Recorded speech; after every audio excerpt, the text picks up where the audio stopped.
Hey guys, so kapagising lang namin, nag-ilamos na kagad ako. So, ang banin talaga namin magjowa ay nayanyabo? Kape. Kape. So, nakapag ilang beses na namin, parang every week kami nasa Zeus, Espanya. Tapos, kung hindi sa Zeus, Espanya, Manila Coffee, SB. So, itatry naman namin yung, natry na rin namin yung The Coffee dun sa tawid namin. And then, itatry namin tong bagong coffee shop. Hindi naman siya bago. Parang, last year na siya natayo. Ba't naka-zoom? Ang taba ng mukha mo, B. So, eto siya. Parang simple lang. Pero may second floor siya.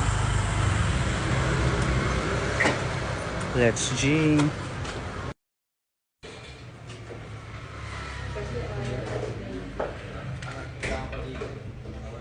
Ayun ko na lang menu. And this is the ambience.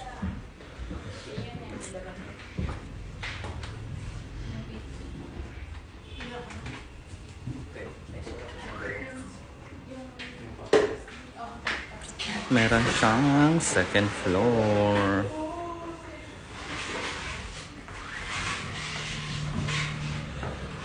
Ang cute ng mirror na.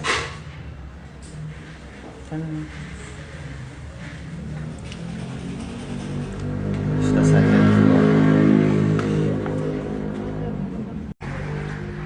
Ang cute ng ganitong mirror. Ang lakas maka-fresh. Wait, kitchen pero chubby yan.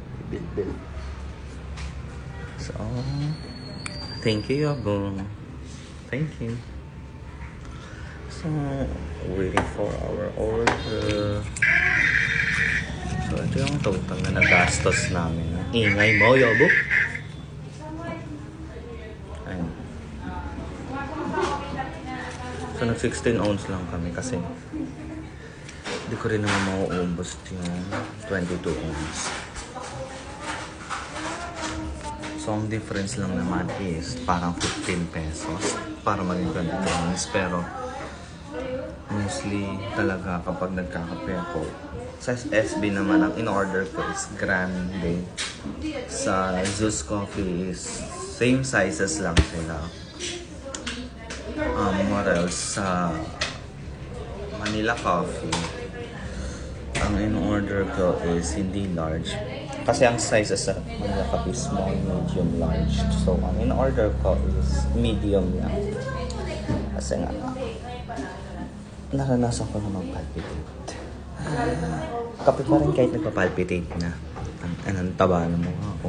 Pangara namang